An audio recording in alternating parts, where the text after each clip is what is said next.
នៅថ្ងៃទី9ឧសភា1945លោកសឹងងុកថាញ់វិលត្រឡប់មកកាន់ប្រទេសកម្ពុជាវិញថ្ងៃទី6តុលា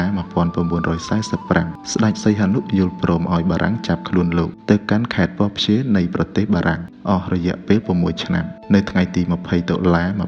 1951បារាំងប្រគល់សេរីភាពឲ្យលោកក៏វិលត្រឡប់ចូលមកកាន់ប្រទេសកម្ពុជាម្ដងទៀតមកដល់មាតុភូមិភ្លាមលោកបង្កើតសារព័ត៌មានមួយឈ្មោះខ្មែរក្រោកដើម្បីដាស់តឿនរាស្ត្រខ្មែរឲ្យក្រោកឡើងរួបរួមចងបាច់គ្នាដេញបារាំងក្រោយនោះមកបន្តិចក្រុមរាជវាំងឃុបឃិតជាមួយបារាំងបិទកាសែតនោះរួចគេបំរុងចាប់លោកម្ដងទៀតលោកដឹងខ្លួនទាន់ក៏រត់ភៀសខ្លួនទៅកាន់ភ្នំដងរែកនៅថ្ងៃទី9មិនិនា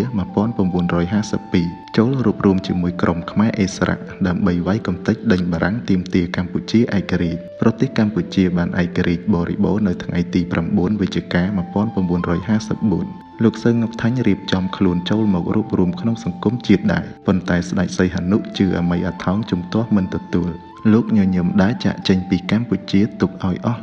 លោកមានវិចារណញ្ញាណគិតដល់អនាគតនៃប្រជាជនខ្មែរភាគតិចដែលរស់នៅរប៉ាត់របាយក្នុងប្រទេសសៀមនិងមួយភាគធំនៅកម្ពុជាក្រោមឯណោះដោយកូនកំព្រាដូច្នេះកាលនោះជួនកាលលោកសំណាក់នៅកម្ពុជាក្រោមដើម្បីរកមធ្យោបាយជួយការពារប្រជាជនខ្មែរកំព្រាអស់ទាំងនោះលុះដល់ឆ្នាំ1958ទើបលោកចាប់ផ្ដើមបង្កើតចលនាខ្មែរសេរីពីបាតដៃទទេគ្មានអ្វីជាធនធានទាល់តែសោះលោកមានសេចក្តីក្លាហានធ្វើពលិកម្មគ្រប់បែបយ៉ាងសំអាងទៅលើសេចក្តីស្នេហាជាតិដល់មុតដែលចេញពីបេះដូងដ៏ស្មោះត្រង់ពិតប្រាកដរបស់លោកជាគំរូតែប៉ុណ្ណោះជាដំបូងមានគ្នាតែ140នាក់បន្តមកលោកបង្កើតបានកងទ័ពខ្មែរសេរីនៅប្រទេសថៃបានជាច្រើនរយនាក់លុះក្រោយមកលោកយល់ថាស្ថានភាពរវាងថៃនិងខ្មែរគ្មានអ្វីគួរឲ្យព្រួយបារម្ភទេលោកក៏ចេញបញ្ជាឲ្យមេកងទ័ពខ្មែរសេរីនៅប្រទេសថៃនាំកងទ័ពទាំងអស់សូមចុះចូលរាជការភ្នំពេញចុះចំណែកលោកខំប្រឹងពង្រឹងពង្រីកកងទ័ពខ្មែរសេរីស្ថិតនៅកម្ពុជាក្រោមឲ្យបានរឹងប៉ឹងនិងស្វិតស្វាញកាលនោះទោះស្ដេចសីហនុស្រែកជេរប្រតិចតាមវិទ្យុចោទថាក្បត់យ៉ាងណាក៏លោកសឹងងុកថាញ់មិនដែលឆ្លើយតបតតែសោះនៅពេលណាដែលអ្នកកាសែតសួរលោកឆ្លើយថាអ្នកស្នេហាជាតិមិនចាំបាច់អួតអាងទេយើងខំតែធ្វើការឲ្យស្មោះត្រង់ចំពោះជាតិមុខជាភ្នែកនៃប្រជាជនខ្មែរសម្លឹងឃើញគេអាចយល់គេនឹងគាំទ្រគេនឹងឆ្លើយជំនួសយើងជាមិនខានលោកសឹងងុកថាញ់នឹករឿងអតីតកាលដល់ត្រឹមនេះលោកក៏ក្រវីក្បាលដំអូនថាអោបងប្អូនខ្មែរអើយដំណាក់កាលយ៉ាងនេះទៅហើយចរិតនៅដដែលមើលចុះលើកទី1លោកខំតស៊ូគ្រប់បែបយ៉ាងលុះត្រាតែកម្ពុជាបានឯករាជ្យដ៏បរិបូរណ៍ដោយសារតែចរិតច្រណែននឹងទាឈ្នានីសគ្នាទើបលោកត្រូវចាក់ចេញចោលប្រទេសកម្ពុជារហូតដល់លោកបង្កើតបានចលនាខ្មែរសេរីឥឡូវនេះប្រទេសខ្មែរកំពុងត្រូវរងគ្រោះយ៉ាងធ្ងន់ក្រៃលែងព្រោះគូបដិបកដែលត្រូវវាយកំទេចប្រទេសខ្មែរគឺយួនហាណូយដែលរងចាំឱកាសនេះយូរហើយដើម្បីប្រើយីហោខ្មែរក្រហមដោយយកលេសថាមកជួយស្ដេចសីហនុអោទេវតាអើយធ្វើយ៉ាងដូចម្ដេចទៅតែដើម្បីជីវិតរបស់លោក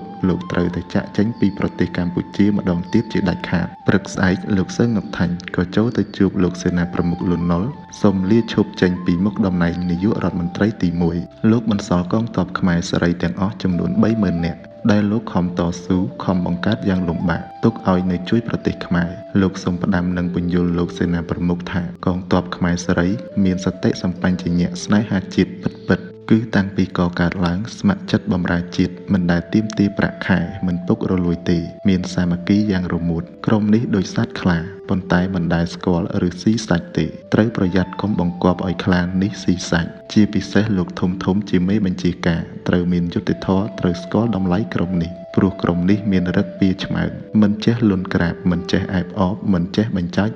ទេប៉ុន្តែផ្នែកវាយសឹកមានការពិសោធន៍យ៉ាងគ្រប់គ្រាន់ស្ទាត់ជំនាញរឹងប៉ឹងព្រមទាំងស្គាល់ច្បាស់នៅល្បិចកលខ្មាំងគឺប៊ូឌួយក្រុមនេះចេះបំពេញករណីកិច្ចនិងភារកិច្ចយ៉ាងពេញលេញដឹងច្បាស់ថាខ្លួនជាទាហានត្រូវតែគំទេចខ្មាំងដើម្បីការពារជាតិទឹកដីនិងសាសនាជាសរុបសេចក្តីទៅបើមេបញ្ជាការចេះដឹងគេអាចនឹងទទួលផលដ៏គាប់ប្រសើរបានលោកសឹងងុកថាញ់ផ្ដាំផ្ញើសពគ្រប់រួចហើយលោកក៏អបលោកសេនាប្រមុខលន់ នល់សូមលាទៅកាន់ប្រទេសវៀតណាមខាងត្បូងគឺកម្ពុជាក្រោមលោកចាក់ចេញពីប្រទេសកម្ពុជាចាក់ចេញពីលោកសេនាប្រមុខលន់ នល់ចាក់ចេញពីកងទ័ពខ្មែរសេរីរបស់លោកចំនួន 30000 នាក់ទៅតែបាត់ដៃទទេជាមួយអង្គរៈរបស់លោកឈ្មោះថាច់តឿងនៅខែតុលាឆ្នាំ1972